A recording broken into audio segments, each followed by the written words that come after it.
Bonjour tout le monde, vous allez bien? Ouais, super. Donc je m'appelle Rend, je suis entrepreneur et investisseur dans la deep tech. Moi, ce qui m'anime en fait, c'est de créer des projets, d'investir dans des projets que personne ne comprend. Donc je me suis mis à l'intelligence artificielle quand j'avais 18 ans, j'ai fait mon doctorat quand j'avais 21 ans. Et depuis, en fait, je me suis toujours intéressé aux usages de l'intelligence artificielle et aux questions de données, de vie privée, de cybersécurité, de blockchain et toutes ces technologies-là. Donc aujourd'hui, ce que j'aimerais, c'est qu'on parle de pourquoi l'intelligence artificielle n'est pas forcément ce qu'on pense. Donc pour revenir un petit peu en arrière, quand j'étais étudiant en doctorat, c'était en 2007-2008, c'était le début de l'intelligence artificielle pour la finance. Donc ce qu'on voit derrière, en fait, c'est des intelligences artificielles qui traitent sur les marchés financiers. Donc plus vous voyez ces graphiques qui s'animent, plus en fait les intelligences artificielles prennent le dessus sur les humains en termes de volume de transactions financières. Et nous, quand on développait ces algorithmes, on ne pensait pas grand-chose, on le faisait pour gagner de l'argent quand on était étudiant, quoi, globalement. C'était un peu ce qu'on faisait quand on faisait l'intelligence artificielle à l'époque. Sauf qu'en fait, au bout de quelques années, au bout de 3, 4, 5 ans, la quantité, la proportion des transactions financières qui ont été faites par les intelligences artificielles est passée de 3% à 98%. C'est-à-dire qu'entre le début et la fin de mon doctorat, la majeure partie des trades en fait en finance sont passées d'avoir été faites par des humains à avoir été faites par des intelligences artificielles. Et donc cette image un peu qu'on a du trader au téléphone qui dit d'acheter et de vendre, aujourd'hui ça n'existe plus. Parce que jusqu'à 98%, 99% dans certaines banques des traders en fait ont été remplacés par des machines. Donc on n'a pas souvent beaucoup de pitié pour les traders, on se dit bah, ils ont fait beaucoup d'argent pendant 30 ans donc finalement c'est pas très grave. Sauf qu'en fait il y avait un problème, c'est que mon père était trader. Et donc je me suis retrouvé dans une position un petit peu délicate où finalement ce que je développais comme technologie finissait par mettre mon propre père en fait au chômage. Et donc quand le gouvernement m'a demandé à l'époque de faire partie de la première équipe pour réfléchir justement aux impacts de l'intelligence artificielle sur les emplois, je me suis dit bah, carrément, enfin, je vais évidemment que j'ai envie de réfléchir à ça parce que si c'est arrivé à mon père en premier, qui vont être en fait les prochains à perdre leur emploi à cause de l'intelligence artificielle? Donc qu'est-ce que c'est que l'intelligence artificielle? Est-ce que quelqu'un ici sait ce que c'est? Quelqu'un en a déjà entendu parler? Oui, ok, quand même. D'accord, ok, super. Quelqu'un veut tenter une petite définition? Il faudrait que je le fasse dans les faits. Ah? Allez, une définition. Je peux pas y échapper. L'intelligence artificielle, c'est une capacité. Oui, pardon. Je l'ai éteint. L'intelligence artificielle, c'est une capacité d'un outil à analyser une grande quantité de données pour essayer de repérer des cohérences, des similarités, des habitudes et être capable de les reproduire, être capable de repérer potentiellement des erreurs ou des aberrations et être capable de les utiliser pour faire des prévisions. C'est comme ça que je définirais l'intelligence artificielle. On reconnaît toujours les profs quand on pose des questions. J'aime bien moi le résumer en disant simplement qu'une intelligence artificielle, c'est une machine qui reproduit un comportement humain. Donc c'est très large en fait, parce que ce que fait un humain de manière consciente, finalement une intelligence artificielle, on aimerait bien qu'il le reproduise. Et dans l'intelligence artificielle, il y a un domaine qui s'appelle l'apprentissage machine, le machine learning, qui est une catégorie d'algorithmes d'intelligence artificielle où l'ordinateur en fait va apprendre à reproduire le comportement à partir d'exemples. Donc on va lui montrer par exemple des images de chiens en disant c'est les chiens et au bout d'un moment l'intelligence artificielle a compris ce que c'était qu'un chien. Donc ça c'est très intéressant parce que le jour en fait où on a commencé à avoir des technologies de machine learning qui ont bien marché, on a totalement changé le paradigme de l'informatique où autrefois il fallait véritablement comprendre ce qui se passait et le programmer dans la machine, alors qu'en fait maintenant il suffit de récolter des exemples et laisser la machine apprendre par elle-même. Donc on est passé vraiment d'une informatique experte à une informatique en fait d'apprentissage. Et ça change tout parce qu'en fait on peut récupérer de la donnée sans comprendre ce qu'il y a à l'intérieur et ça suffit aujourd'hui pour les machines. Et dans le machine learning, il y a un type d'algorithme qui s'appelle le deep learning, qui est véritablement ce qui a créé la révolution de l'intelligence artificielle actuelle. Donc le deep learning en fait est une branche du machine learning, qui est une branche de l'intelligence artificielle, et souvent on utilise les trois termes de manière un peu interchangeable, mais c'est vraiment en fait des sous-ensembles. Donc le deep learning, ça marche comment? Je vous promets que c'est la seule slide à peu près technique. En fait, c'est inspiré très vaguement de comment fonctionne le cerveau. Donc chaque petit point que vous avez ici, c'est ce qu'on appelle en fait un neurone artificiel. Donc pour reconnaître par exemple un chat sur une image, ce qu'on va faire, c'est qu'on va prendre chaque pixel de l'image et chacun des pixels de cette image va être en fait un des petits points dans la première couche comme ça de neurones. Donc on n'a pas expliqué à l'ordinateur ce que c'était qu'un chat. La seule chose qu'on a fait, c'est qu'on a donné les pixels du chat en fait en entrée du programme en fait, d'intelligence artificielle. Et ce que va faire l'intelligence artificielle, c'est en regardant des tonnes et des tonnes et des tonnes d'images de chats, au bout d'un moment, elle va croiser ces pixels de chat et elle va dire « Ah bah tiens, en croisant des pixels de chat régulièrement, ce que je vais voir apparaître sont des bords. » Donc la machine, par elle-même maintenant, a appris ce que c'était qu'un bord. Donc en regardant des pixels et en voyant que dans plein d'images, en fait, il y avait des choses en commun qui étaient des bords. Une fois qu'elle sait ce que c'est qu'un bord, elle peut se faire sa représentation de ce que c'est qu'un chat. Et donc à partir de là, elle peut dire si c'est un chat ou pas un chat. Donc ce qui est vraiment passionnant en fait là-dedans, c'est qu'à aucun moment on a dit à la machine ce que c'était qu'un chat. On lui a donné des exemples, on lui a donné des images, et ces images en fait contiennent des pixels. Et on a dit à la machine, débrouille-toi, reconnais ce que c'est qu'un chat. Et donc cette technique en fait de deep learning, elle est utilisée dans beaucoup de choses aujourd'hui. Elle est utilisée par exemple dans les assistants vocaux, Google, Siri, Alexa, toutes ces choses-là. Donc je ne sais pas qui par exemple utilise assistants vocaux, on a un chez lui, chez elle. Ouais, bon. Alors aux États-Unis, c'est 1 foyer sur 6 quand même, qui se sert de ce genre de machine. Donc c'est hyper intéressant parce que parler à des machines, c'est un fantasme qu'on a dans les films de science-fiction depuis les années 70. Star Wars avec R2-D2 et C-3PO. Mais en fait, on n'arrivait jamais vraiment à le faire marcher. C'est que depuis le deep learning qu'on arrive enfin à se faire comprendre à peu près par des machines. Les voitures autonomes, donc ça c'est très intéressant les voitures autonomes, parce qu'en fait quand on réfléchit à la conduite en tant qu'humain, c'est quand même quelque chose d'extrêmement compliqué. On a besoin des 2 pieds, des 2 mains, des yeux, des oreilles, et en plus de réfléchir au code de la route et de gérer des situations qui sont complètement imprévisibles en permanence. Enfin, d'un point de vue de complexité cognitive, on pourrait s'imaginer que conduire une voiture, c'est quand même plutôt dans le haut du panier. En fait, une intelligence artificielle, en regardant des milliers d'heures de vidéos de conduite, elle apprend à conduire. Donc c'est stupéfiant. Moi, j'y croyais pas quand ça a commencé. Pour moi, c'était impossible qu'une voiture en fait, soit totalement autonome. Mais en fait, si, ça marche. D'ailleurs, Elon Musk, il n'y a pas longtemps, disait que les gens n'avaient même pas un début d'idée à quel point l'intelligence artificielle de Tesla était capable aujourd'hui. Donc c'est quand même assez fascinant, quoi. Dans la médecine, bien évidemment, on se sert beaucoup de l'intelligence artificielle, par exemple pour analyser les radios, pour analyser les IRM. Les gens ne le réalisent pas, mais quand vous faites un IRM, il y a énormément d'intelligence artificielle qui va rien que dans reconstruire l'image qui est produite par l'IRM. Donc il y a de l'intelligence artificielle dans la création de l'image et maintenant de l'intelligence artificielle dans l'interprétation de l'image. Pour vous donner un ordre d'idée, il y a des startups qui se sont lancées qui font des analyses de radio pour $1. Donc vous imaginez en fait à quel point ça démocratise l'accès aux soins quand on n'a plus besoin de former autant de radiologues et qu'on peut en fait délocaliser l'interprétation et qu'on peut pour $1 finalement avoir un diagnostic. Dans l'art aussi, il y a énormément d'intelligence artificielle aujourd'hui. Il y a même des compétitions d'art générées par l'intelligence artificielle. Pour ceux qui s'intéressent aux cryptos, une grande partie des NFT sont générés par l'intelligence artificielle aujourd'hui aussi. Là, c'était un exemple d'une intelligence artificielle qui en fait apprenait à reproduire le style d'un grand maître. Donc on lui donnait en fait des tableaux de Van Gogh, en l'occurrence ici, en disant débrouille-toi, regarde ces 50 exemples, 30 exemples de tableaux de Van Gogh et apprends à reproduire le style. Et ensuite, grâce à ça, on a comme un genre de filtre Instagram qu'on peut appliquer sur des photos et avoir une photo qui est transformée en tableau de Van Gogh. Donc c'est assez bluffant parce qu'en fait finalement, franchement, ça ressemble quand même pas mal, quoi. Si vous couplez ça avec des imprimantes 3D qu'on a aujourd'hui, on peut même maintenant imprimer des tableaux avec exactement les mêmes grains et les mêmes reliefs que la peinture originale. Donc ils font ça dans les musées en fait pour numériser des œuvres et les reproduire à l'identique si jamais il y a un problème, mais on peut très bien en fait s'en servir aussi pour faire ce genre de choses-là. Donc c'est vraiment fascinant en fait ce qui se passe là-dedans. Dans la création aussi, donc on a des intelligences artificielles qui peuvent transformer des croquis en modèles 3D qu'on va ensuite pouvoir donner à fabriquer.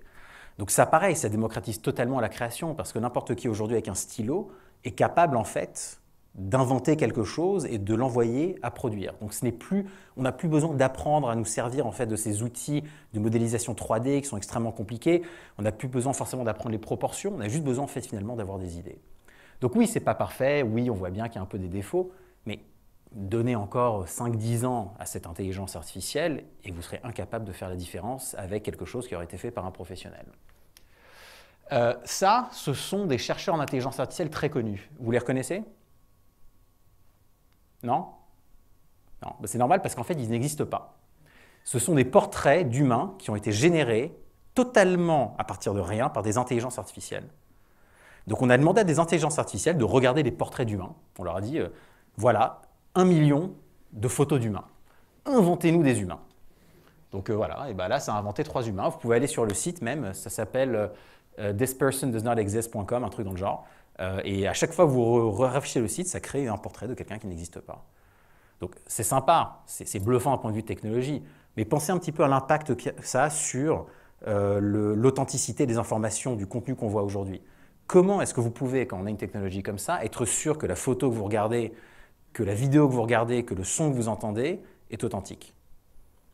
C'est impossible. Je veux dire, moi, le simple fait de donner cette conférence aujourd'hui, je fournis de la data à une intelligence artificielle qui un jour pourrait prendre ma place et me reproduire. Bon, j'espère pas, mais bon, voilà, c'est possible. Donc ça, c'est vraiment quelque chose, pour moi, ça fait partie des vrais risques en fait, de l'intelligence artificielle. Je considère que les deepfakes, comme on les appelle, font partie des risques en fait, majeurs de l'intelligence artificielle sur la société aujourd'hui. C'est vraiment quelque chose à prendre très au sérieux et pour lequel on n'a absolument aucune arme de défense. Donc ça, c'est... vous savez ce que c'est ou pas, ça? C'est le jeu de Go. Quelqu'un a déjà joué? Bon, c'est horriblement compliqué pour être bon au jeu de Go. Ça fait partie de ces jeux en fait, où toute votre vie, vous pouvez vous entraîner et vous ne serez toujours pas très bon. Donc c'était pendant très longtemps, en fait, on pensait que le jeu de Go faisait partie de ces jeux que les intelligences artificielles n'arriveraient jamais à résoudre. Pourquoi? Parce que contrairement aux échecs, où il n'y a finalement pas tellement de coups possibles, au jeu de Go, il y a tellement de combinaisons possibles qu'aucun ordinateur peut juste tout essayer. Donc ils sont obligés finalement d'apprendre à vraiment jouer le jeu. Donc c'était considéré comme un petit peu le test ultime d'intelligence artificielle dans les jeux. Et donc à l'époque, il y a 4-5 ans à peu près, Google, en fait, après avoir acheté une société qui s'appelle DeepMind, a entraîné un algorithme d'intelligence artificielle pour jouer au jeu de Go. Et ils l'ont fait jouer contre le champion du monde. Le champion du monde a gagné 1 partie sur 5. Donc là, ça y est, c'était une révolution. On s'est dit, l'intelligence artificielle bat le champion du monde au jeu de Go. C'est bon, on a résolu l'intelligence, c'est le début de la fin. Alors, beaucoup de gens se disaient, oui, mais finalement, 1 chance sur 5 de survie par rapport à l'intelligence artificielle, ça va. Ce n'est pas ce qu'on nous explique dans les films. Dans les films, on nous dit qu'on n'a aucune chance. 1 chance sur 5, c'est pas si mauvais que ça dans l'absolu, quoi. Sauf qu'en fait, cette intelligence artificielle, elle a continué à s'entraîner. Elle a continué à s'entraîner, elle a continué à s'entraîner. Et en fait, au bout d'un moment, elle a commencé à battre toutes les intelligences artificielles, y compris elle-même en fait, au jeu de Go. Donc plus aucun humain ne pouvait gagner, et plus aucune intelligence artificielle pouvait gagner contre la nouvelle intelligence artificielle. C'est-à-dire qu'elle avait tellement pris le niveau qu'en fait, elle était devenue absolument imbattable, et elle jouait comme le dieu finalement du jeu de Go. Et la manière dont ils ont entraîné ces intelligences artificielles, c'était assez intéressant. C'est qu'au lieu de leur donner des exemples de parties, en fait, ils ont fait s'affronter 2 intelligences artificielles, une qui jouait le côté blanc, une qui jouait le côté noir, pendant des millions et des millions et des millions de parties, où elles se donnaient du feedback à chaque fois. Donc une intelligence artificielle jouait un coup, et l'autre disait « Ah, j'ai trouvé que c'était bien ou que c'était pas bien ». Et par renforcement mutuel, en jouant énormément de parties, elles ont fini par apprendre à jouer au jeu de Go mieux que n'importe qui. Un peu comme des humains, quand vous jouez à un jeu avec un professionnel, vous apprenez très vite, imaginez jouer 1 million de fois par heure. Forcément, au bout d'un moment, vous êtes bon, quoi. Voilà, c'est ce qui s'est passé. Donc je me souviens à l'époque, en fait, où on a eu ça, moi j'ai des copains qui m'ont appelé, qui m'ont dit mais c'est la fin, quoi. C'est les IA qui battent les IA, qui battent les humains, c'est irrattrapable, en fait, d'une certaine façon, on est foutu. Sauf qu'en fait, tous ces exemples-là, aussi impressionnants qu'ils soient, sont des exemples d'intelligence artificielle faible. C'est-à-dire qu'en fait, on a appris à la machine à faire une tâche, certes mieux que les humains, mais elle ne sait rien faire d'autre que la tâche qu'on lui a demandé d'apprendre.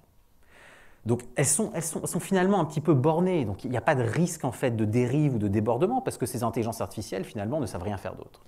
Donc naturellement, les chercheurs travaillent sur ce qu'on appelle l'intelligence artificielle générale, c'est-à-dire la capacité à créer en fait du raisonnement logique dans des machines.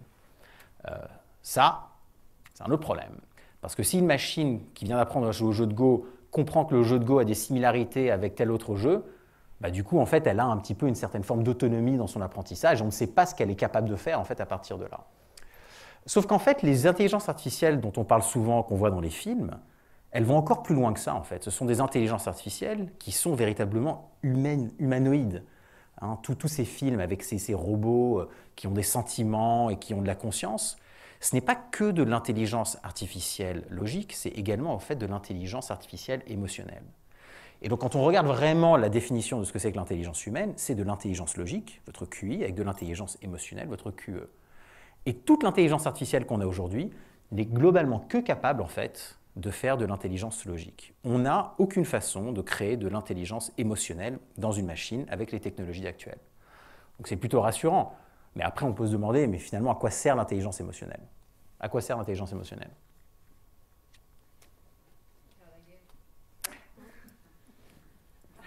Peut-être le manque d'intelligence émotionnelle. Mais très bien, donc à faire la guerre, à communiquer aussi, hein, à avoir de l'empathie, à comprendre en fait finalement ce que c'est qu'un être humain, ce que c'est qu'un animal, enfin d'avoir des émotions, tout simplement, d'avoir des sentiments.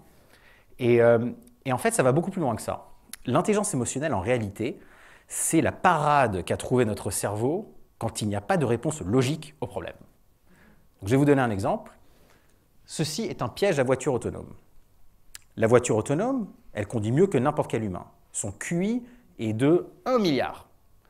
De l'extérieur, elle voit des lignes pointillées suivies d'une ligne blanche. C'est autorisé dans le code de la route, on est d'accord? On est d'accord? Okay. Donc elle avance, elle rentre dedans, sauf qu'une fois qu'elle est dedans, ce qu'elle voit, c'est une ligne blanche et à l'extérieur, une ligne pointillée. Ça, c'est interdit. Donc la voiture, en fait, finalement, malgré son intelligence logique infinie, il n'y a pas de réponse logique à ce qu'on appelle un paradoxe. C'est par définition, en fait, il n'y a pas de réponse. Voilà. On peut chercher toutes les solutions, il n'y a pas de réponse logique. Nous, en tant qu'humains, qu'est-ce qu'on aurait fait? Voilà, c'est ça. En fait, ce qu'on fait, c'est qu'on fait un choix qui n'est plus un choix logique de est-ce que je peux traverser une ligne blanche ou pas. On fait un choix qui est un choix purement humain et émotionnel qui est je pense que c'est une blague, donc il ne m'arrivera rien si je passe. Mais vous voyez en fait ce raisonnement émotionnel, si vous n'y aviez pas accès, il n'y a aucun moyen de vous sortir en fait de ça. Sauf si on vous a autorisé à tricher. Mais si on vous a autorisé à tricher, là c'est la fin, quoi. On ne sait pas ce que vous allez être capable de faire. Donc tant que les humains auront une intelligence émotionnelle et les machines n'en auront pas, on sera toujours capable de créer des pièges simples pour empêcher aux intelligences artificielles de déborder au-delà de ce qu'on veut qu'elles fassent. Donc pourquoi est-ce qu'on ne crée pas des intelligences artificielles émotionnelles? Après tout, hein, parce que, tant qu'à faire. Mais en fait, ce n'est pas si simple que ça. Parce que déjà, ce qu'il faut comprendre, c'est que l'intelligence émotionnelle, ça requiert en fait de la conscience. Alors, on peut débattre philosophiquement de est-ce que Internet aujourd'hui a une conscience collective qui existe? Est-ce que l'intelligence artificielle, finalement, peut avoir sa propre conscience? Mais bon, malgré tout ça, en fait, en réalité, on s'aperçoit que les humains, on est d'abord des êtres émotionnels qui ensuite sommes des êtres en fait rationnels et pas l'inverse. Donc si on part en fait de l'autre côté, peut-être qu'on arrivera à faire semblant d'avoir des émotions, mais on ne partira pas en fait véritablement du même point de départ qu'un humain. Donc je pense qu'on restera quand même relativement limité. Mais quand bien même on arriverait à recréer une intelligence qui a des émotions et qui a une conscience, il ne faut pas oublier qu'on est aussi dans une enveloppe physique, corporelle. On a des sens qui ont on a des yeux qui ont une résolution spécifique, on a un toucher qui ressent certaines choses, on entend et on voit seulement certaines longueurs d'onde. Une intelligence artificielle, elle verrait autre chose. Il faut lui donner les mêmes capteurs pour qu'elle soit capable d'interpréter le monde de la même façon qu'on l'interprète en tant qu'humain. Donc il ne suffit pas en fait de recréer l'intelligence humaine, il faut aussi recréer l'enveloppe humaine pour avoir la même interprétation et donc avoir une intelligence, je dirais, comparable et qui se comprend. Donc ça, pourquoi pas? À la limite, disons qu'on est capable de faire ça. Donc vous voyez quand même que ça commence à faire beaucoup. Il faut créer une conscience, il faut créer des émotions artificielles, il faut créer un corps artificiel qui ait toutes les limitations de la biologie humaine. Parce que n'oublions pas, si jamais vous accélérez la vitesse, par exemple, de transmission des informations dans votre cerveau, ça ne marche plus. Enfin, on change complètement les paramètres de la biologie. Et d'ailleurs, en fait, si on essayait de recréer un cerveau qui avait autant de neurones et de connexions, mais dans une machine, ça nécessiterait 50 000 fois plus, 50 000 fois plus en fait, d'énergie pour faire tourner ça. Donc un cerveau, aujourd'hui, ça tourne sur l'équivalent d'énergie énergétique d'une ampoule. C'est impressionnant quand même hein, quand on y pense. Hein. Votre cerveau, ça consomme autant d'énergie qu'une ampoule. Alors qu'une intelligence artificielle qui aurait juste les mêmes capacités neuronales que vous en termes de nombre de neurones et de connexions nécessiterait l'équivalent d'une petite centrale électrique pour tourner. Pour reproduire un cerveau humain. Sans le corps, sans rien de plus. Donc bon, moi, vous me dites à quoi ça sert en fait finalement de faire tout ça? Ça ne sert pas à grand chose. Parce que si jamais vous avez recréé une intelligence émotionnelle, donc une conscience, des émotions, un corps artificiel, qu'en plus de ça, il faut que ce soit biologique pour ne pas consommer trop d'énergie, et qu'en plus vous allez lui apprendre à faire des choses, finalement ce que vous avez fait c'est un gamin quoi. Et c'est vrai, c'est ça un gamin en fait finalement, hein. C'est exactement tout ce qu'on vient d'expliquer ici, sauf que c'est biologique et c'est pas artificiel. Et donc l'intérêt de recréer une intelligence humaine artificielle, en fait, il n'y en a pas. Ce n'est pas ce qu'on demande aux machines. Ce qu'on demande aux machines, c'est de faire des choses qu'on ne peut pas faire correctement en fait en tant qu'humain. Pour revenir un petit peu sur l'histoire de tout ça, donc c'est pas nouveau, hein, on a toujours essayé un petit peu d'expliquer l'intelligence avec la technologie en vogue de l'époque. Donc à l'époque des fluides, on pensait que finalement dans le cerveau il y a de l'eau, enfin, ça bouge, c'est un peu visqueux. Donc certainement que l'intelligence en fait c'est une question de fluide. Donc si on comprend la manière dont les fluides se déplacent dans le cerveau, on sera capable de comprendre l'intelligence. C'était une vraie théorie.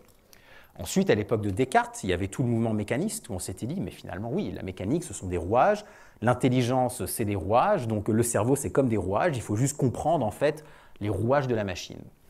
Le meilleur exemple qu'on avait à l'époque d'une intelligence artificielle, c'était ce qu'on appelait le turc mécanique. Donc le turc mécanique, en fait, c'était un robot en armure de turc, d'où le nom de turc mécanique, qui jouait aux échecs. Et donc l'inventeur se baladait en Europe avec sa machine, avec son truc, quoi, et jouait contre des gens aux échecs, et le robot était sacrément fort aux échecs, en fait, il gagnait très souvent même aux échecs, à tel point que les gens se disaient, mais monsieur, vous avez résolu l'intelligence, rappelez-vous que les échecs étaient considérés comme le summum de l'intelligence, hein, quand même, et en fait, un jour, quelqu'un s'est dit, non mais, il y a un truc bizarre dans cette histoire-là, parce que sous ce robot, il y a une énorme boîte.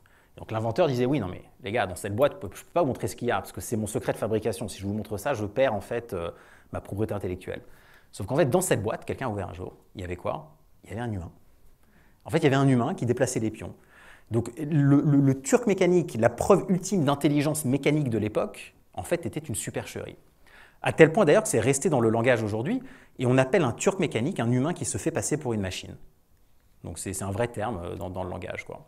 Donc c'est assez intéressant parce qu'en fait, on a toujours eu un petit peu ces contre-exemples comme ça. À l'époque de Nikola Tesla, bien évidemment, l'électricité aussi, donc on comprenait qu'il y avait des impulsions électriques dans le corps, donc on voulait expliquer des choses comme ça. Puis à l'époque aussi de la théorie de l'information, Shannon, Morse, on s'est dit oui, mais finalement, ce n'est que du passage d'informations dans le cerveau. Donc si on arrive à décoder l'information comme du code Morse, on arrivera à comprendre l'intelligence. Pas du tout. Et puis finalement, avec les arrivées des ordinateurs, on a eu en fait le modèle, je dirais, un petit peu plus programmatique de l'intelligence. Il y a un disque dur, une unité de calcul, une carte graphique qui va voir des choses, une carte audio. Mais sauf quand on a commencé à ouvrir le cerveau, qu'on a regardé les IRM, on n'a pas vu de processeur, on n'a pas vu de disque dur, on n'a pas vu de carte graphique en fait. On a vu une espèce d'amas de trucs qu'on ne comprenait pas trop et on n'arrivait pas à distinguer véritablement ces choses-là.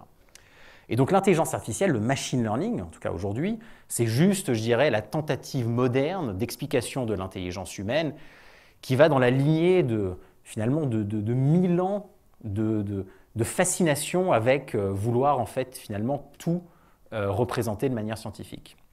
Donc moi, ma conviction aujourd'hui, après 15 ans à avoir travaillé quand même sur le sujet, c'est qu'en fait l'intelligence artificielle ne sera jamais humaine. Elle ne sera jamais humaine parce qu'en fait, elle ne sera jamais capable d'intelligence émotionnelle. Et elle pourra prétendre avoir des émotions, mais elle n'en ressentira pas. Et c'est très, très important de faire la distinction en fait avec ça. Donc les intelligences artificielles, oui, elles vont faire les tâches logiques. Elles vont faire des maths, elles vont programmer, elles vont faire des choses qui sont extrêmement compliquées, mais les humains auront le monopole finalement des tâches émotionnelles. Donc ce que je pense en fait qui va se produire, quand on regarde un petit peu les métiers en France, et ce qu'on avait fait déjà à l'époque, on s'aperçoit qu'en fait finalement, on a 10% des métiers qui sont en fait des métiers qui seront intégralement faits par des machines, c'est-à-dire des métiers qui sont totalement automatisables. On a 40% des métiers qui sont des métiers qui resteront des métiers faits par des humains, c'est-à-dire où il y a tellement peu finalement de logique au jour le jour qu'on ne peut pas tout automatiser. Et les 50% restants en fait vont nécessiter une combinaison des deux. Donc la vraie révolution de l'intelligence artificielle, le véritable impact en fait sur l'emploi, ce n'est pas qu'on va tous se retrouver au chômage à rien faire.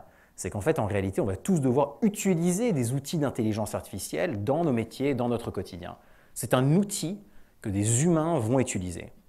Et oui, ils vont peut-être vouloir déléguer aux machines ce qu'ils peuvent déléguer aux machines, mais ça ne veut pas dire que vous ne ferez rien. Donc, ce qu'on avait conclu du coup à l'époque et ce qu'on avait recommandé au gouvernement, c'était en fait d'arrêter de se poser la question du chômage de masse et comment est-ce qu'on va faire pour gérer 70% de chômeurs.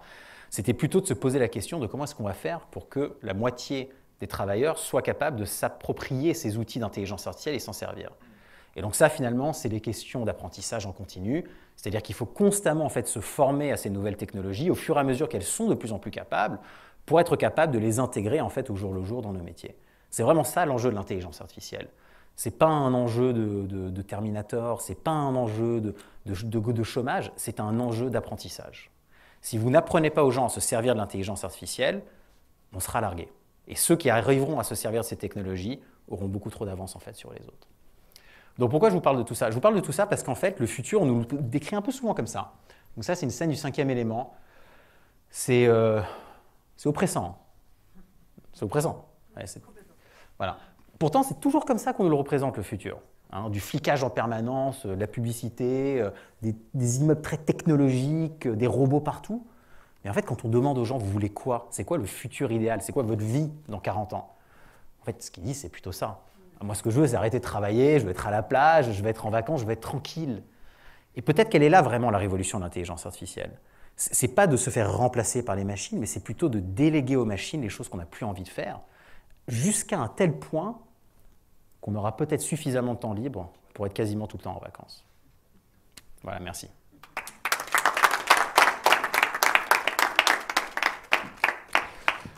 Donc merci. On a du temps, hein, si vous voulez qu'on discute un peu. Oui, c'est l'objectif, effectivement, hein, qu'on puisse ouvrir le micro. Merci beaucoup, Renindi. Merci pour cette présentation. On ouvre les micros, on ouvre les questions, que ce soit en direct sur le chat YouTube ou ici même dans la salle. Je sais que Mathilde va se faire un plaisir de vous apporter le micro, que je lui tends tout de suite. Voilà, juste le temps qu'il s'allume pour les premières questions. Alors, on a évidemment... Je fais toujours cette remarque, la première question étant toujours la plus difficile à poser. On va passer tout de suite à la deuxième question. Donc, est-ce que quelqu'un a une deuxième question à poser à Renindi? Et voilà, super. Merci beaucoup. Je suis déçu, j'avais le micro, j'espérais pouvoir poser la première question. Pose. Je peux poser la première question et je passerai la vraie deuxième question là. Moi, je m'interroge, alors déjà, merci pour cette présentation. Je m'interroge sur une chose, on est aujourd'hui sur une journée de lutte pour les droits des femmes. Et on sait aujourd'hui que dans l'intelligence artificielle, il y a 22% de femmes seulement. Et on sait aussi que quand on regarde comment réagit une intelligence artificielle, elle est souvent sexiste. Et du coup, je voulais savoir, est-ce que l'intelligence artificielle a un sexe ? Et comment est-ce qu'on gère le fait qu'elle est sexiste? Est-ce que l'intelligence artificielle a un sexe? J'imagine que si on lui en donne un, elle en aura un, mais non, elle n'en a pas de base. Enfin, la technologie, c'est comme un ordinateur, c'est totalement neutre en fait finalement comme objet, comme instanciation, je dirais, technologique. En revanche, il y a des biais, ça c'est vrai. Mais l'intelligence artificielle n'a pas de biais inhérent dans son algorithme. Les biais, elle les apprend à partir de la data, de la donnée qu'on lui donne en fait en exemple. Donc, il y avait un exemple qui était assez flagrant à l'époque aux États-Unis. Ils avaient fait un outil ils avaient analysé en gros les associations de mots que les intelligences artificielles apprenaient. Et ils avaient vu par exemple que quand on demandait à une intelligence artificielle quel est le métier le plus souvent, que tu associes le plus souvent à des hommes, elle répondait avocat. Quel est le métier que tu associes le plus souvent à des femmes? Je vous laisse deviner. Femme au foyer. Pourquoi? Parce qu'en fait, cette intelligence artificielle particulière à qui on avait posé cette question avait appris à parler anglais en regardant Wikipédia en anglais. Sauf que le Wikipédia anglais, quand on regarde les contributeurs de Wikipédia anglais, ce sont majoritairement des hommes éduqués avocats, américains, blancs. Donc tous les biais, en fait, finalement, un peu du cliché américain, l'homme blanc américain, ils sont retrouvés dans Wikipédia. Mais ils ne sont pas forcément évidents. Ce n'est pas que quelqu'un a écrit un truc qui était de manière évidemment biaisée. C'est que c'est dans les tournures de langage, c'est dans les associations de mots, c'est dans les utilisations du genre. Ce sont dans ces choses-là, en fait, finalement, que ces biais vont être reportés et que l'intelligence artificielle, finalement, va les exacerber. Donc la réponse, c'est l'intelligence artificielle, en fait, elle est tout aussi sexiste ou pas que les gens qui ont écrit le contenu qu'on lui a demandé d'apprendre, quoi, tout simplement. Et travailler sur enlever ces biais, c'est quelque chose qui malheureusement ne peut pas être fait de manière automatique, parce qu'en fait, dire que quelque chose est un biais, c'est déjà en fait finalement une interprétation émotionnelle en fait du contenu.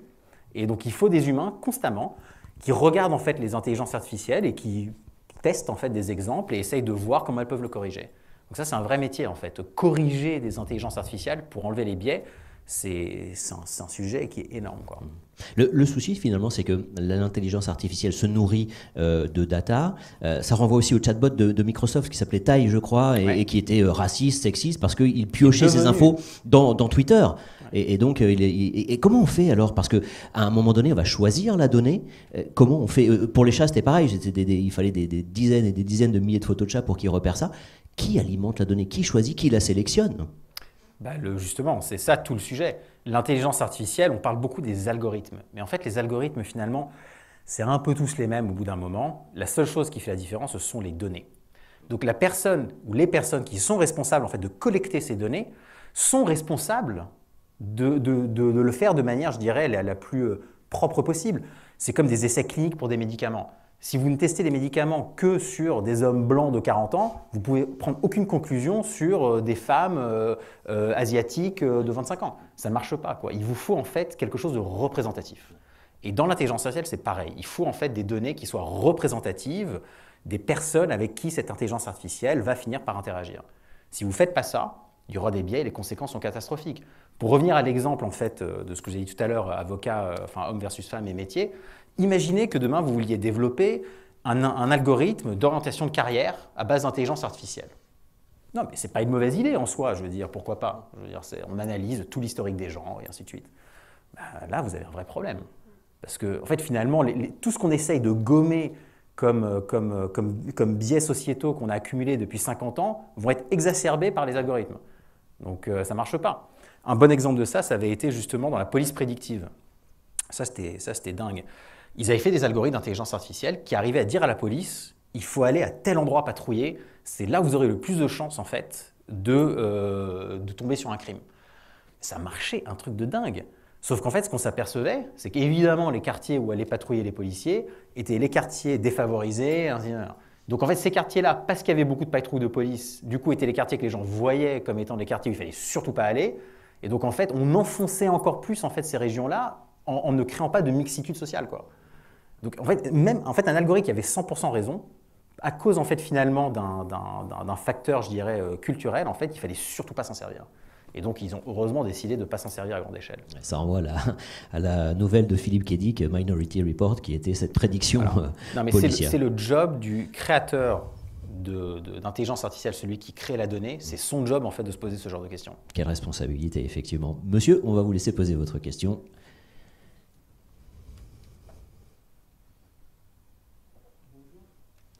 Bonjour, je crois qu'il est sur mute, votre micro. Super, merci. Bonjour. Bonjour.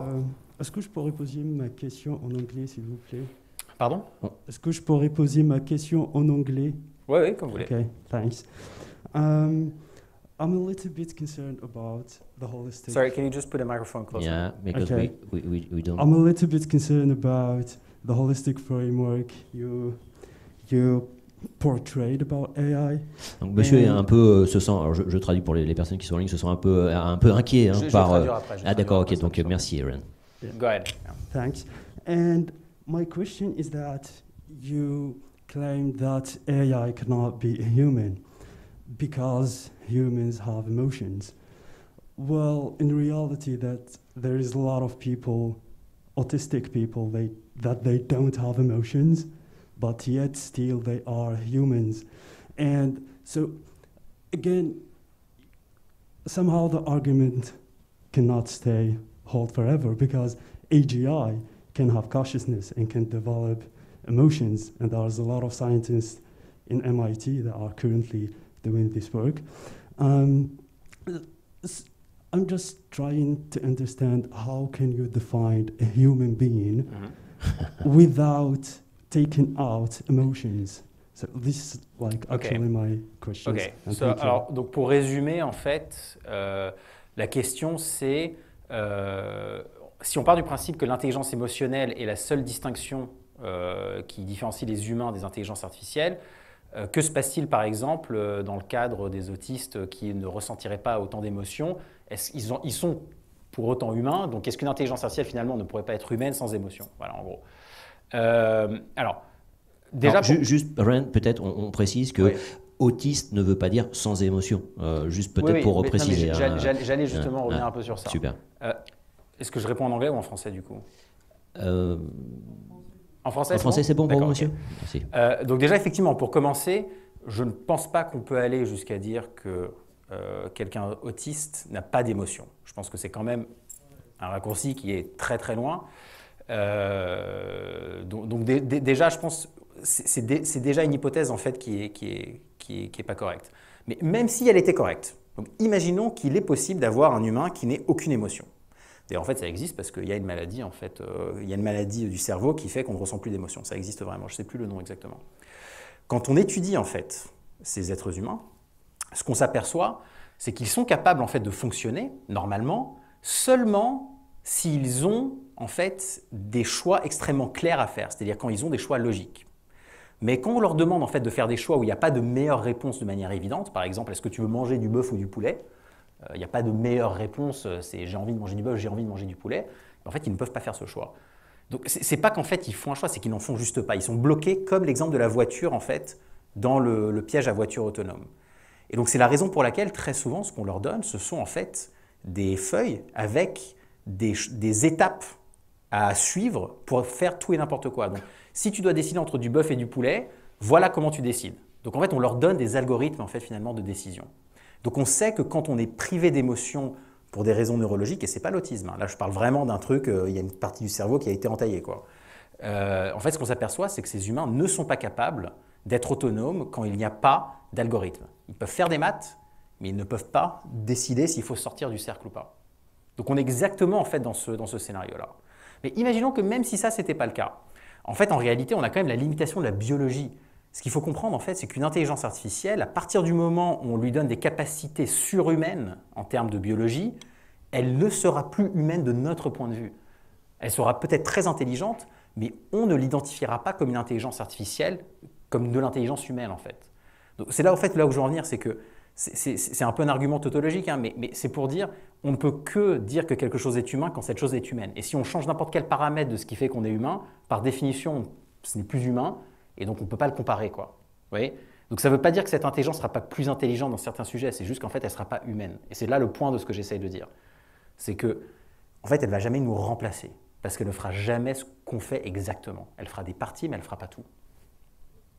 Ren, ce qui nous rassure aujourd'hui dans l'intelligence artificielle, c'est ce que tu évoquais tout à l'heure, le fait que ça fonctionne en silo. C'est-à-dire qu'une intelligence artificielle qui sait jouer au jeu de Go, qui bat le plus grand champion de jeu de Go, et ça c'est une avancée, il faut comprendre que c'est une avancée par rapport au jeu d'échecs, parce que le jeu d'échecs c'est fini, hein, il y a un nombre de coups et c'est fini. Là c'était une vraie avancée. Est-ce qu'on est sûr que cette intelligence artificielle ne va pas migrer et puis un jour être capable de conduire une voiture? Est-ce que ces silos, ils font bloc et ils sont... Justement, c'est ce que je disais. Il y a aujourd'hui des efforts qui sont faits pour généraliser les intelligences artificielles, hein, donc rendre des intelligences artificielles générales, c'est-à-dire les rendre capables de raisonnement autonome. Mais ces raisonnements seront quand même des raisonnements logiques. Ce ne seront pas des raisonnements émotionnels, en fait. Et c'est là toute la différence. Donc la question de est-ce qu'une intelligence artificielle qui apprend à jouer au jeu de Go peut un jour apprendre à conduire une voiture? Oui, parce qu'en fait les deux sont des tâches logiques. Donc une super intelligence logique, totalement, sûre, à 100% qu'on va y arriver. Hein, il n'y a aucun doute là-dessus. Ça ne sera pas une intelligence humaine. Ouais, c'est ça. D'accord. Une question, on vous donne la parole. Monsieur? Le micro arrive tout de suite, Monsieur Jacolin. Vous allez pouvoir poser votre question. Sur cette histoire d'intelligence aussi qui remplacerait les humains, même si, allez, on va partir en mode philosophie bouteille de vin, quoi. Même si on était capable en fait, d'avoir une intelligence artificielle qui un jour remplacerait les humains, la réalité c'est que ce qu'on peut faire avec les intelligences artificielles entre-temps serait déjà tellement catastrophique de toute façon qu'à mon avis, il y a de plus grande probabilité qu'on se soit tué nous-mêmes. Donc, je pense que dans l'univers en fait, probabiliste des scénarios catastrophiques, une intelligence artificielle qui nous tue, ça vient bien après la guerre nucléaire et tout ça, quoi. Donc voilà, donc je pense juste, remettons quand même un petit peu on n'a pas besoin des machines voilà. pour se détruire nous-mêmes. Monsieur Jacolin, vous avez la parole. Merci pour vos qualités pédagogiques. Mon point, c'était le sujet de la frugalité. On a de plus en plus dans les organisations des enjeux d'apprendre à être frugal dans la conduite de projets, d'arrêter les projets cathédrales qui prennent beaucoup de temps, dont on ne voit jamais le bout. Est-ce qu'on n'a pas cet enjeu aujourd'hui dans l'IA qui est très très gourmande en énergie? L'énergie, voilà, c'est un sujet important par rapport aux enjeux de transition, au-delà de la d'actualité dramatique en ce moment.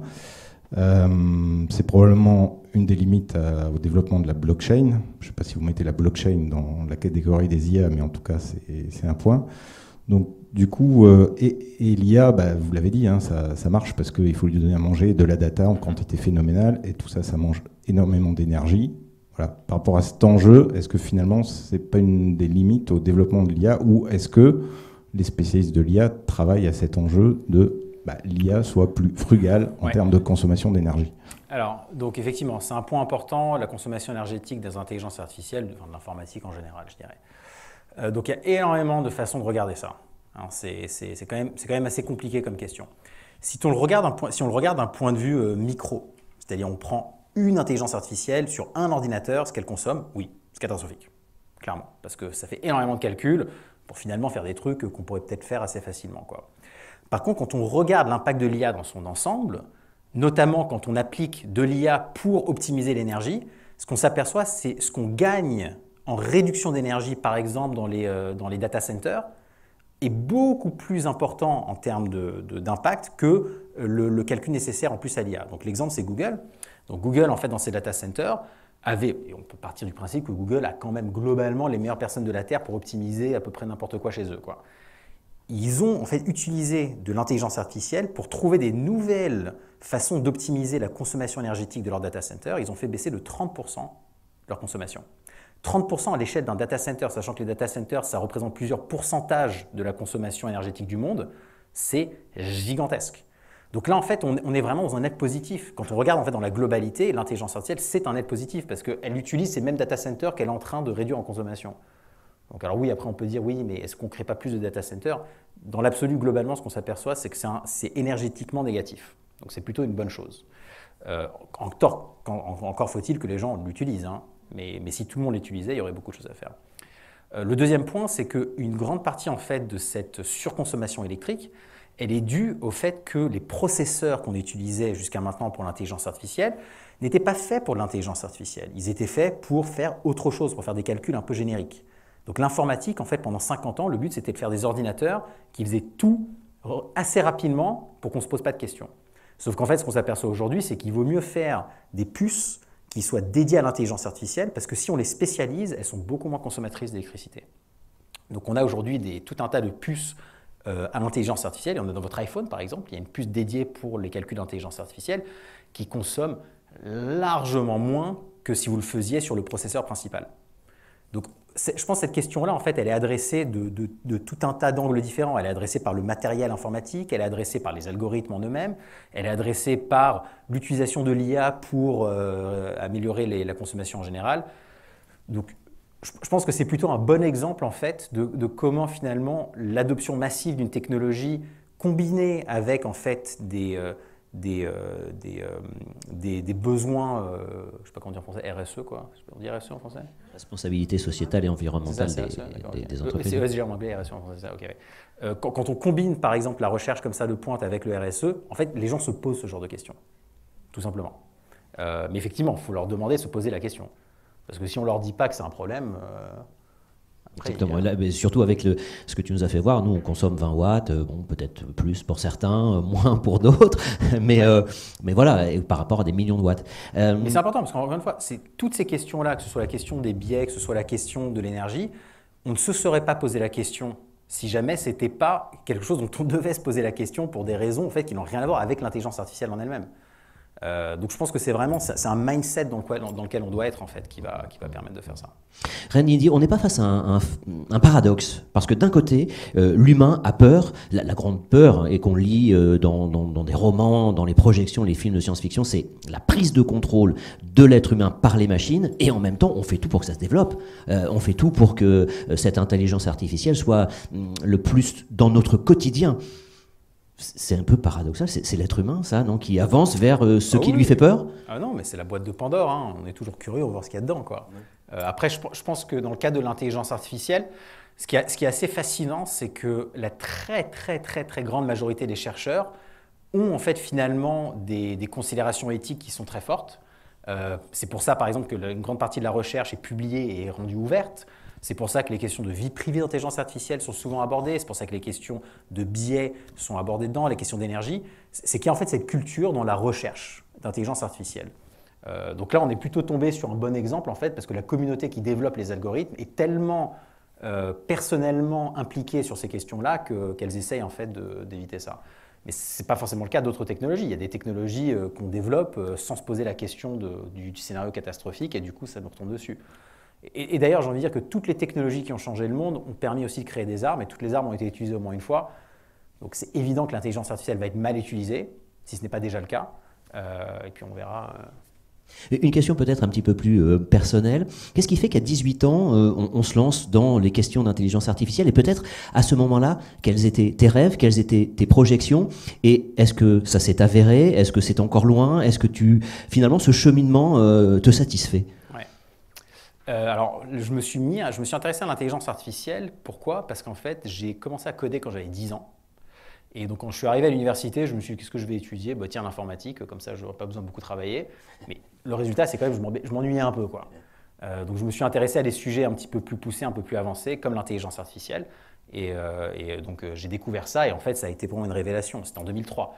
Ça a été une révélation, parce qu'à ce moment-là, j'ai réalisé, je me suis dit, mais en fait, genre, ça fait 8 ans que je passe mon temps à réfléchir à comment expliquer à la machine avec du code ce que je veux qu'elle fasse, alors qu'en fait, je peux juste lui donner de la data, quoi. Genre, voilà, bah, débrouille-toi. Et donc pour moi, ça a été vraiment un switch dans ma tête où j'ai compris qu'en fait, programmer des machines, c'était pas du tout le futur. Et donc je me suis lancé là-dedans. Et bon, et forcément, quoi, je veux dire, quand on a commencé hyper jeune à travailler sur des sujets, bah, on avance vite, quoi.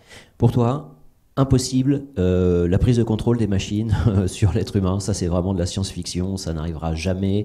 C'est quelque chose dont on ne doit pas avoir peur, dont on ne doit pas se préoccuper. Moi, je pense qu'il y a d'autres sujets qui sont beaucoup plus pressants. Autour de la technologie, par exemple, comme j'expliquais, l'utilisation des deepfakes, ça pour moi c'est une bombe atomique numérique, quoi, qui attend d'être utilisée.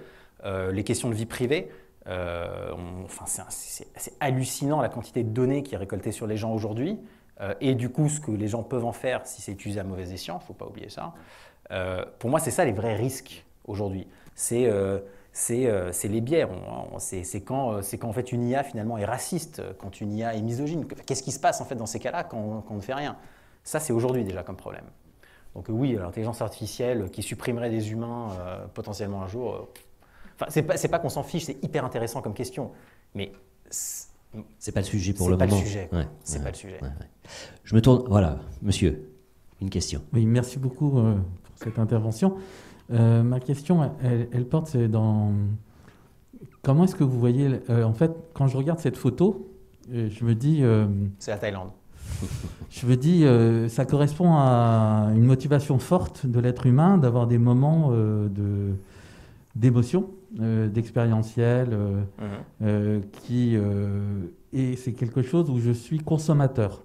C'est-à-dire, moi, je suis consommateur d'une expérience. Ouais. Et il y a un autre moment où, pour pouvoir être consommateur de cette expérience, il me faut payer le billet d'avion, il me faut de l'argent, il me faut des choses, il me faut un certain nombre de moyens.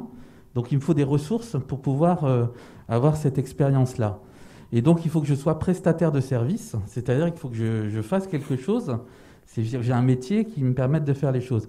Et l'impression que j'ai, c'est que sur les métiers qui font les choses, il y a une grande partie de choses qui s'automatisent de plus en plus, sur lesquelles on a moins besoin de personnes. On aura peut-être une voiture automatique, on aura peut-être l'hôtel automatique, on aura peut-être les gens qui vont remplacer, etc. Et donc je me dis, mais où est la place de l'être humain? Je pense que c'est des questions fondamentales en termes d'emploi qui vont leur permettre d'avoir les moyens de vivre ces expériences-là. Donc en fait, on voit que progressivement, il y a de plus en plus d'automatisation, et on se dit... J'ai compris. Ouais. Donc ma question, voilà, elles sont sur les métiers. C'est quoi votre vision aujourd'hui des métiers de demain? Des métiers de demain, sachant qu'on va de plus en plus avoir la disparition des traders, de l'automatisation. Randy, on va pouvoir continuer à se payer des voyages en Thaïlande. C'est ça un peu le sous-jacent de la question. Donc c'est un peu le but de ma conférence aujourd'hui, c'était de dire qu'en fait il n'y a véritablement que 10% des emplois qui sont à risque d'être totalement automatisés. La moitié des emplois véritablement vont être des emplois hybrides. emploi hybride, c'est un peu comme si je vous disais, il faut utiliser un ordinateur dans votre métier tous les jours. C'est pas différent en fait. L'intelligence artificielle, c'est la continuité de l'informatique. Hein. Donc il y a des métiers où il n'y a pas besoin d'ordinateur. Je vais chez le coiffeur, il me coupe les cheveux, j'espère qu'il le fait encore avec les mains. Je suis au bureau, je dois rentrer les choses dans mon ordinateur, je suis devant l'ordinateur. Donc c'est pas, en fait, cette question-là, on y répond en se posant la question de qu'est-ce qu'on fait avec du numérique et qu'est-ce qu'on fait en fait manuellement, qu'est-ce qu'on fait émotionnellement, quoi. Manager, ça sera toujours un truc d'humain. Peut-être que vous managerez des IA en supervisant la donnée que vous lui... Non, mais peut-être que manager d'IA, ça sera superviser la donnée qu'on utilise pour qu'elles apprennent. C'est un vrai métier, quoi. Et ça, ce n'est pas un métier qui nécessite d'être technique. Vous n'avez pas besoin de coder pour faire ça. Vous avez juste besoin de regarder la data et dire, ben, il y a un truc qui ne va pas là. Les sources, elles ne sont pas bien, les sources, elles sont biaisées, et ainsi de suite. Ça, c'est des métiers qui sont fondamentalement humains. Donc je pense, en fait, je ne sais pas quels sont les métiers du futur. Je ne sais pas. Je ne sais pas quels métiers vont disparaître. Parce que même si on pourrait les automatiser, on n'a pas forcément envie de les automatiser. Il y a une équation un peu aussi, il y a une équation sociale à prendre en compte. C'est quel est le bénéfice, par exemple, d'automatiser tous les chauffeurs routiers aujourd'hui, d'un coup comme ça, du jour au lendemain, tout ce chômage. On n'en a pas en fait en réalité. Ce qu'on s'aperçoit, c'est qu'il faut laisser les gens continuer de conduire et rajouter de la capacité avec des camions autonomes en plus. Parce qu'aujourd'hui, par exemple, dans le transport, le problème, c'est pas qu'il y a trop de chauffeurs, c'est qu'il n'y en a pas assez. Il y a un chauffeur pour 3 fois plus de demandes. Donc en fait, en vrai, ce qu'on veut, c'est des intelligences artificielles pour aller par-dessus l'infrastructure existante. Alors oui, on pourrait dire, mais si on vire les chauffeurs, on gagne plus d'argent. Mais personne ne va prendre ce risque-là. Enfin, c'est un suicide d'un point de vue business, en fait, de faire ça. Donc on va peut-être attendre qu'ils aillent à la retraite tranquillement, et puis dans 30 ans, 40 ans, ça ne sera que des IA. Ça va se lisser, ça ne va pas être un choc du jour au lendemain. Et encore une fois, je pense que ça ne représentera qu'une partie de ce qu'on fait dans la population. Par contre, ce qui est vrai, et c'était le sens de cette conclusion, c'était que peut-être que pour vous payer le billet d'avion, il ne faudra plus travailler comme une machine pendant 40-50 heures par semaine. Peut-être qu'en travaillant 15 heures par semaine, ça sera suffisant. C'est ça qui devient intéressant. On est passé de travailler 100 heures par semaine avant pour pouvoir manger à travailler 35-40 heures maintenant pour pouvoir avoir une vie normale, quoi. Bah, peut-être qu'on passera à 15 heures pour avoir le même niveau de vie qu'on a aujourd'hui. Et si vous voulez travailler 30 heures pour vous acheter une maison en Thaïlande et pas juste y aller en vacances, vous pouvez, mais ça sera un choix. Je rajoute juste une toute petite question. Juste une dernière question, parce que voilà, on arrive à la fin de cette conférence. Donc une question rapide, s'il vous plaît. Très rapide. Entre la Thaïlande et un métaverse, vous pensez qu'on va aller vers où? Bah, alors peut-être, vous iriez où, vous? Dans le métaverse ou en Thaïlande? Moi, j'irai en Thaïlande. Bah voilà. Ndindi. C'est pas le même usage. Je pense que c'est juste pas le même usage. Et le métaverse ne va pas remplacer le monde réel, en fait. Ça va être important, ça va donner une échappatoire facile d'accès à des gens finalement qui ne veulent pas vivre leur réalité quotidienne. Tant mieux, parce qu'entre être misérable dans sa vie ou heureux dans le métaverse, je pense qu'il vaut mieux être heureux dans le métaverse. Le mieux, c'est d'être heureux dans la vraie vie. Mais si on n'a pas accès à ça pour des raisons quelconques, au moins on aura un échappatoire. Mais non, d'abord on est heureux dans le monde réel, puis ensuite on est heureux dans le métaverse, et ensuite on est misérable. Bon, en tout cas, nous, on était très heureux, Ndindi, de t'avoir ce soir. On a un scoop, la semaine de 15 heures. Voilà ce qui nous attend pour, malgré tout, pouvoir continuer à aller en Thaïlande. Pour ça, merci 1000 fois, parce que voilà, ma semaine, mon année 2022 est radieuse, malgré tout ce qui se passe. Je vous demande d'applaudir Rand Indy. Merci.